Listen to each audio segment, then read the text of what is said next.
22 মিনিটেই 2-0 ভিনিসিয়াস জুনিয়রের iconic celebration, Scottish গ্যালারির পিনপতন নীরবতা, সবকিছুই তখন সেলেসাউদের পক্ষে। স্কটল্যান্ডের ডিফেন্স রীতিমতো দিশেহারা।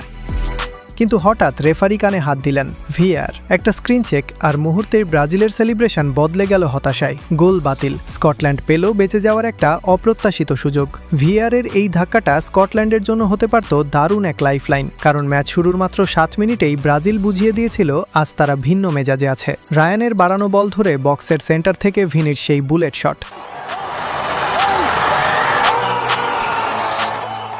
স্কটিশ কিপার অ্যাঙ্গাস গানের চেয়ে দেখা ছাড়া সত্যিই কিছু করার ছিল না। সবাই ভাবছিল হোম গ্রাউন্ডে স্কটল্যান্ড হয়তো ক্যামব্যাক করবে। স্কট ম্যাকমিনে, জন ম্যাকগিনরা আপ্রাণ চেষ্টা করছিলেন, কিন্তু সেলেসাউদের মিডফিল্ডের সামনে বারবার খেই হারাচ্ছিল তাদের আক্রমণ। প্রথমার্ধের শেষ দিকে ম্যাকমিনের একটা দুর্দান্ত হেড অ্যালিসন বেকার যেভাবে ফেরালেন, তাতেই বোঝা যাচ্ছিল ব্রাজিলের নিচ্ছিদ্র ডিফেন্স আজ কোনো ভুল করবে না।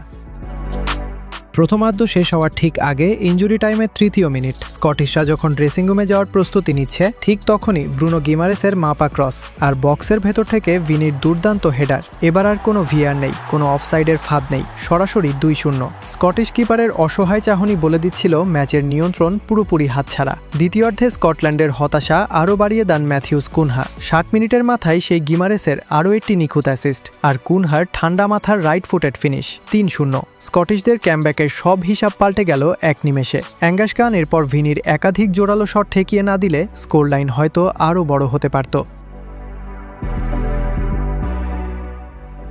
কিন্তু গ্যালারির আসল গর্জনটা তো তখনও বাকি। 76 মিনিট, ডাগআউটে একটা চেনা ফিগার। ম্যাথিউস কুনহা উঠছেন আর মাঠে নামছেন নেইমার জুনিয়র। ইনজুরি কাটিয়ে কতদিন পর আবার সেই জাদুকরি পাজোড়া মাঠে।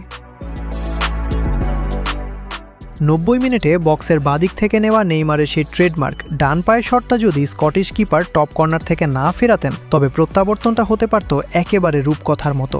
ভিনি নেইমারের এই রোলার কোস্টার রাইড যদি আপনারও নার্ভাসনেস বাড়িয়ে থাকে, তবে মাঠের ভেতরের এমন থ্রিলিং সব আপডেট পেতে লাইক দিয়ে সাথেই থাকুন। ভিনিসিয়াসের এই আগুনে ফর্ম আর নেইমারের মাঠে ফেরা, এই দুইয়ের কম্বিনেশন কি ব্রাজিলকে আবার তাদের পুরনো রাজত্ব ফিরিয়ে দিতে পারবে, নাকি এটা শুধুই একটা সাময়িকের ঝলক?